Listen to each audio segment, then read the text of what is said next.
वहीं इस वक्त हमारे साथ मौजूद हैं पूर्व महापौर ज्योति खंडेलवाल जी, उनसे बात करते हैं। मैम, लगातार नगर निगम और उससे जुड़े हुए जो जनप्रतिनिधि हैं या जनप्रतिनिधि के पति हैं, वो इस तरह के प्रकरणों में लिप्त पाए जाने पर ट्रैपिंग हो रही है उनकी। क्या कहना चाहेंगे, क्या जनप्रतिनिधि की इससे छवि धूमिल नहीं हो रही? देखिए, निश्चित रूप से आपने देखा होगा कि जब मेयर का कार्यकाल था मेरा, तब भी उसके पहले भी नगर निगम को जो है वो भ्रष्टाचार का अड्डा कहा जाता। वहाँ पर बीजेपी का बोर्ड था उसके पहले 15 सालों तक, और एक ऐसा माहौल था कि ऐसा लगता था कि कुछ होगा ही नहीं जाने के बाद। मतलब नगर निगम में तो आप बिना करप्शन के कुछ कर ही नहीं सकते। उस समय मैंने आवाज़ उठाई करप्शन के अगेंस्ट, अधिकारियों की जिम्मेदारी तय करना, और उस आवाज़ को उठाया। और उस समय पे बहुत कार्रवाइयाँ भी हुई, चाहे वो आईएएस अधिकारी हो, आरएएस हो, आईपीएस हो, गलत पट्टों के लिए क्लर्क हो, वो हर तरह के जो कर्मचारी अधिकारी थे उन पर कार्रवाइयाँ उस समय हुई।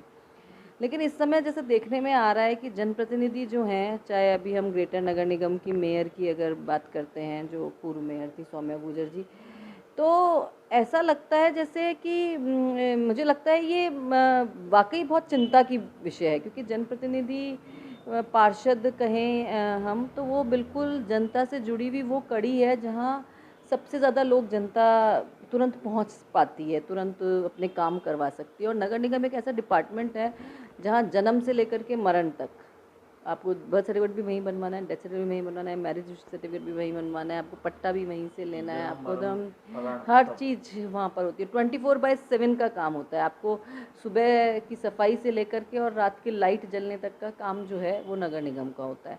तो ऐसे डिपार्टमेंट में अगर इस तरह से अगर जनप्रतिनिधि लगातार पकड़े जाते हैं, तो मुझे लगता है कि ये वाकई चिंता का विषय है, और हमें कहीं ना कहीं विचार करना चाहिए जनता को भी, जब जनप्रतिनिधि चुन रहे हैं, क्योंकि वो जनप्रतिनिधि इतना कनेक्टेड है लोगों से, इतना जुड़ा हुआ है, और फिर वो उन्हीं लोगों से अगर करप्शन करता है तो निश्चित रूप से ये एक अच्छी बात नहीं है। और इनके अगेंस्ट जो एसीबी द्वारा जो आपने एक बात कही कि नगर निगम में पहले भी भ्रष्टाचार होते आए हैं। उस दौरान आपके दौर में तो आपने अधिकारियों को, कर्मचारियों को, मतलब ऑलमोस्ट हर एक जो स्टेप बाय स्टेप जो है सभी इसके घेरे में भी आए और उनके खिलाफ कार्रवाई भी हुई। लेकिन जब जनप्रतिनिधि इस तरह के उसमें आते हैं तो उन पर किस तरह की कार्रवाई होनी चाहिए? क्या पार्टी स्तर पर भी कार्रवाई होनी चाहिए? क्या उनकी सदस्यता हमेशा के लिए रद्द कर देनी चाहिए? किस तरह की कार्रवाई होनी चाहिए? मैंने जैसे कहा आपको कि एसीबी जैसा इस समय काम कर रही है, निश्चित रूप से एसीबी का काम प्रशंसनीय है कि वो लगातार जो है करप्शन को रोकने के लिए लगातार कार्रवाइयाँ कर रही है। लेकिन ये भी बहुत बार देखने में आता है कि कई बार ट्रैप तो हो जाते हैं, लेकिन जो कार्रवाइयाँ जो होनी चाहिए वो नहीं हो पाती हैं, किसी भी वजह से, कोई डिले कह लें हम या कोई और वजह कह लें, इस वजह से नहीं हो पाती हैं।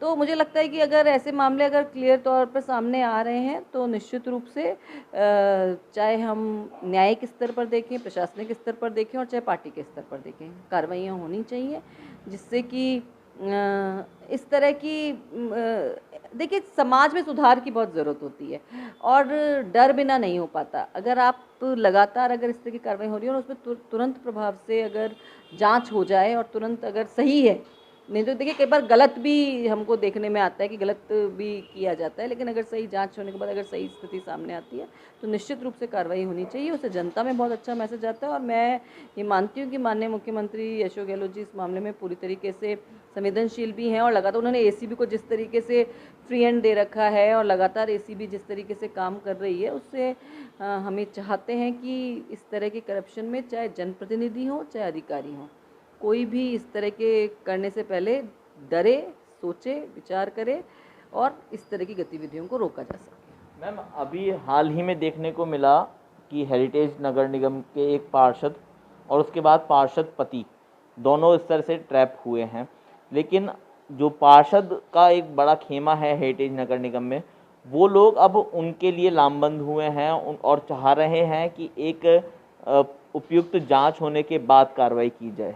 देखिए, ये बात जैसे मैंने कहा भी आपको कि कई बार ऐसा भी होता है कि सिर्फ़ फँसाने के लिए ही इस तरह की कार्रवाई जो है वो की जाती है। व्यक्ति जब कुछ अपना गलत काम कर रहा होता है, कोई अवैध निर्माण कर रहा होता है, तो वो केवल अपने काम को करवाने के लिए वो भी, तो निश्चित रूप से जाँच तो होनी चाहिए। लेकिन जाँच होने के बाद तुरंत प्रभाव से कार्रवाई होनी चाहिए। क्योंकि मैं अगर अपने अनुभव से कहूँ तो ऐसा नहीं है कि जब मेरे समय पर जो है वो जब मैंने बहुत सारे अधिकारियों के खिलाफ शिकायत की, तो उन लोगों ने भी ये प्रयास किया कि मेरे ऊपर भी आरोप लगाएं और मेरा मोरल डाउन करने की कोशिश की, आरोप लगाने की कोशिश की। तब मैंने भी यही कहा था कि अगर आरोप लगा रहे हैं तो जांच कर लें, निश्चित रूप से। और जांच करने के बाद मुझे खुशी है कि लोकल फंड ऑडिट के माध्यम से भी जांच हुई, कोर्ट के माध्यम से भी हुई, तो उसमें जो है स्थितियाँ निकल करके अपने आप सामने आ गई कि कोई करप्शन नहीं हो रहा है। तो मुझे लगता है कि किसी भी व्यक्ति पर अगर आरोप लगते हैं, कोई व्यक्ति उन्हें गलत फंसाने की कोशिश करता है, तो उसको जाँच के लिए तैयार रहना चाहिए। क्योंकि अगर वो सही है तो कुछ गलत नहीं होगा, निश्चित रूप से नहीं होगा, लेकिन अगर गलत है तो फिर कार्रवाई होनी चाहिए। बिल्कुल, जनप्रतिनिधियों की धूमिल होती हुई छवि पर लगाम लगाने के लिए और उनकी एक स्वच्छ छवि जो है आम जनता के बीच जाने के लिए आवश्यकता है एक प्रॉपर जांच की। जैसा कि पूर्व महापौर ने भी कहा कि नियमित ऑडिट और एक प्रॉपर जांच के माध्यम से ही एक जनप्रतिनिधि की छवि सही है या गलत इसका आकलन किया जा सकता है। और यदि कहीं पे भी जांच में ये बात तय हो जाती है कि जनप्रतिनिधि कहीं पे भी इन चीज़ों में लिप्त पाया गया है, तो उन पर न्यायिक के साथ साथ पार्टी स्तर पर भी कार्रवाई होनी चाहिए। जयपुर से अंकुर जाखड़, ईटीवी भारत।